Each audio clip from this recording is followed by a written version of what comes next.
Ya pemirsa, Mahkamah Konstitusi mengeluarkan putusan penting terkait proses pencalonan kepala daerah.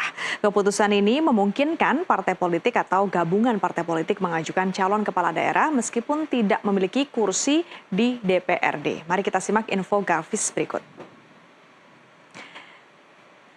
Ya pemirsa, dalam putusannya MK menetapkan bahwa partai politik atau gabungan partai politik peserta pemilu dapat mengajukan calon gubernur dan wakil gubernur meskipun tidak memiliki kursi di DPRD dengan syarat harus memperoleh minimal 10% suara sah pada pemilu DPRD untuk provinsi dengan daftar pemilih tetap hingga 2 juta jiwa. Untuk provinsi dengan DPT antara 2 hingga 6 juta jiwa, partai harus memperoleh minimal 8,5% suara sah, sedangkan untuk provinsi dengan DPT 6 hingga 12 juta jiwa harus memperoleh 7,5% suara sah. Lalu untuk provinsi dengan DPT lebih dari 12 juta jiwa, partai harus memperoleh minimal suara 6,5% suara sah. Ya, selanjutnya pemirsa, untuk pemilihan bupati dan wali kota beserta wakilnya, partai politik dapat mendaftarkan calon dengan perolehan suara sah minimal 10% dari pemilu DPRD untuk daerah dengan DPT lebih dari 250.000 jiwa. Lalu untuk daerah dengan DPT antara 250 hingga 500.000 jiwa harus memperoleh minimal 8,5% suara sah.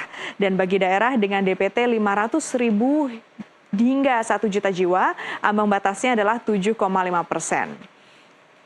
Ya pemirsa, sebelumnya pada Selasa 20 Agustus, putusan MK ini Mahkamah Konstitusi menetapkan putusan bahwa syarat minimal usia kepala daerah adalah 30 tahun yang dihitung sejak pendaftaran calon.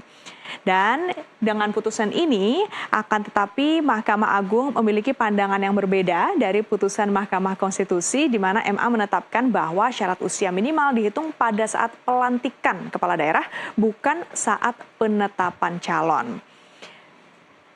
Sementara itu, pemirsa, Dewan Perwakilan Rakyat menolak keputusan MK dan lebih memilih untuk mendukung putusan MA. DPR berpendapat bahwa usia minimal yang dihitung pada saat pelantikan lebih sesuai.